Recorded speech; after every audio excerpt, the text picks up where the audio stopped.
The quality is an all-over meaning. There are different qualities. You have a technical quality, you have a visual quality, you have a quality in attitude, you have a quality in analysis of the image. And all these qualities should come together, and in such a way, then it's almost art.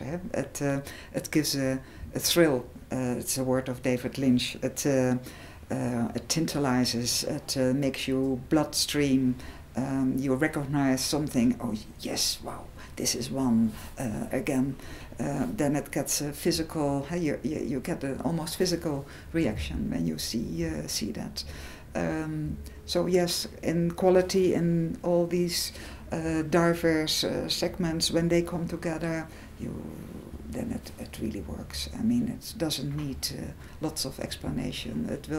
It means that the book will have a longer life, and will find enough people to protect it on its life of existence, so it will turn up later as in an antiquarian form and whatsoever. So I'm quite optimistic that if there is real quality with a human touch in it, and it is a very diverse quality, that these photo books we are talking about will stay alive for a long time. It's always a confusing business.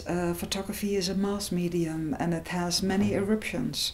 We work in a segment where you try the helicopter view. You try to overlook the whole and look for things that raise above the general level. So I tend to dismiss or ignore the mass production when I recognize that quite quick in the corners of your eye, and kind of I don't count them. It is no.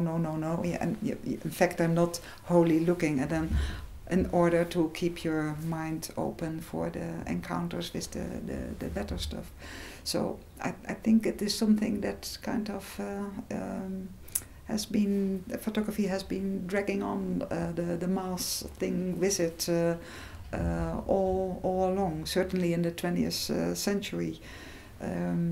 But there's always people looking for, on top of it, what the real quality is. And there's always people looking at the base and liking that and not wanting to swim to the surface of it.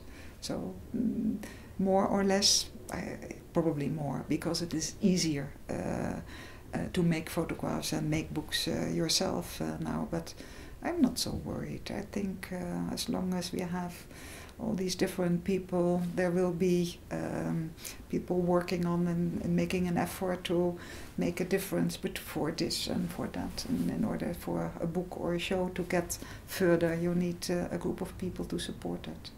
So it is more about lobbying, I think. There is no general education. Photography is easy. It's you push the button, we do the rest. It is the fast food in the visual domain, it seems, but it isn't easy at all because it is so diverse. The photography is a kind of mirror of your way of looking. It is very personal. And if you are a good photographer, you communicate this personal touch. Personal pointing is what Sarkovsky said, but it is more than pointing out. It is kind of visualizing what is in your mind, and it is communication first and foremost. So yes, we live in a world with many pictures, and we are not very trained. So you go by what you like and what you don't like, and I hope that schools kind of will educate you a bit, but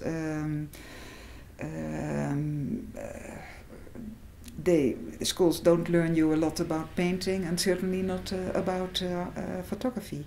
So it's mostly people having gained access to it themselves. On the other hand, photography is very attractive. I met quite some collectors or potential collectors at Paris Photo, for instance, where we were represented this year.